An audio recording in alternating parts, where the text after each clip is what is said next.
بسم اللہ الرحمن الرحیم۔ السلام علیکم۔ آپ نے ملا نصیر الدین کا نام یقیناً سنا ہوگا اور ان کے کارنامے بھی پڑھے ہوں گے۔ وہ بڑے ہنس مکھ اور ذہین بھی تھے۔ ملا بچپن سے ہی شرارتی تھے اور ان کی شرارتیں بڑی سلجھی ہوئی تھی۔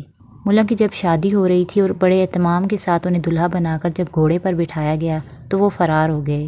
سب باراتی یہ دیکھ کر پریشان ہوئے۔ کوئی 2 گھنٹے بعد جب ملا واپس تشریف لائے، براتیوں نے پوچھا کہ وہ فرار کیوں ہو گئے تھے۔ اس پر ملا نے معصومیت سے کہا، یہ دلہا کے لیے آخری موقع ہوتا ہے، مگر مجھے خیال آ گیا کہ آپ کو کھانا نہیں ملے گا اور آپ بھوکے رہو گے۔ اس بات پر سبھی باراتی مسکرانے لگے۔ ایک بار ملا اپنے سسرال گئے ہوئے تھے۔ ان کی ساس محترمہ، جو کہ اپنے آپ کو بہت چالاک سمجھتی تھی، اس نے ملا سے کہا، بیٹا آپ کدو شریف کھاؤ گے یا بھنڈی مبارک پکا لوں یا پھر پالک پاک پکاؤں؟ اس پر ملا نے مسکین سی صورت بنا کر کہا، میں گناہگار بندہ ہوں اور میرا وضو بھی نہیں جو ان مقدس سبزیوں کے نام بھی لوں۔ آپ میرے لیے کوئی بدمعاش، نافرمان اور آوارہ سا مرغا پکا لیں۔ اس پر ان کی ساس بیچاری اپنا سا منہ لے کر رہ گئی اور مجبوراً انہیں مرغا ہی پکانا پڑا۔ ملا ایک بار اپنی زوجہ محترمہ کے ساتھ سفر پر تھے۔ ان کی زوجہ نے کہا، ملا جی بہت پیاس لگی ہے، پانی ہی پلا دیں یا پھر کوئی اچھا سا مشروب۔ گدھے پر سوار ملا جی نے کہا، اگلی سرائے آئے گی تو میں تمہیں بھنا ہوا مرغ، املی والی چٹنی، لیمن والا سلاد اور ٹھنڈا اور بہترین مشروب پلاؤں گا۔ اس پر ان کی زوجہ نے خوش ہوتے ہوئے کہا، واہ ملا جی، بھنا ہوا مرغ، چٹنی اور املی کا سن کر میرے منہ میں تو پانی آ گیا ہے۔ ملا نے کہا، بس اسی پانی سے کام چلا لو، گھر جا کر پانی پئیں گے۔ ایک بار ملا کسی عزیز کی شادی میں مدعو تھے۔ وہاں مرغ مسلم، بھنے ہوئے بکرے اور انواع اقسام کے کھانے پکے ہوئے تھے۔ ملا کے ساتھ ایک مولوی صاحب بھی تشریف فرما تھے۔ جب بھنا ہوا بکرا ان کے سامنے آیا تو مولوی صاحب نے بہانے سے پرات کو گھما کر بکرے کی ٹانگوں والی سائڈ اپنی طرف کر لی۔ ملا اس کی چالاکی بانپ گئے۔ انہوں نے اچانک مولوی صاحب سے کہا، وہ صاحب کون ہے؟ جب مولوی صاحب کا دھیان ادھر ہوا تو پرات کا رخ بدل لیا۔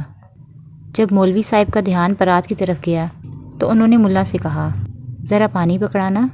اسی کے ساتھ انہوں نے پرات کا رخ بدل دیا۔ ملا نے جب یہ دیکھا تو بلند آواز سے بولے، واہ مولوی صاحب، آپ اتنے بڑے عالم ہو اور آپ کو یہ علم نہیں کہ بکرے کی ٹانگیں کعبہ شریف کو ہو رہی ہیں، جس سے ہم سب گناہ گار ہو رہے ہیں۔ اگر ٹانگیں میری طرف ہوں تو ہم گناہ سے بچ سکتے ہیں۔ اب مولوی صاحب دیکھنے کے قابل تھے۔ ملا مزے مزے سے ران کو کھا رہے تھے۔ بادشاہ کی سالگرہ تھی، اس نے بہت سخاوت کی۔ ملا چونکہ بادشاہ کے چہیتے تھے، انہیں بھی ہزاروں دینار ملے۔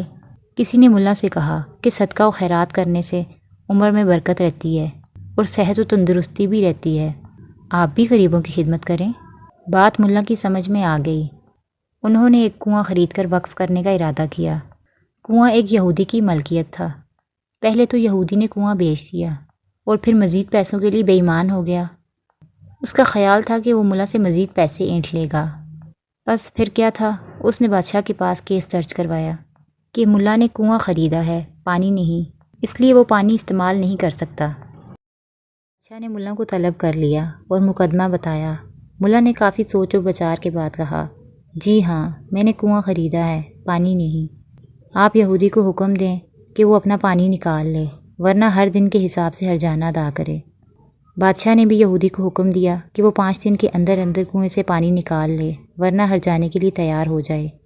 اب یہودی بہت سٹ پٹایا۔ اس نے ہرجانہ دے کر ملا سے معافی مانگی۔ ملا نے وہ رقم بھی خیرات کر دی۔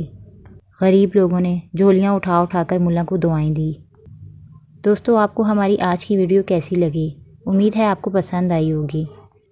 اگر آپ کو ہماری ویڈیو پسند آئی ہے تو ہمارے چینل کو لائک اینڈ سبسکرائب کر دیجیے۔ شکریہ۔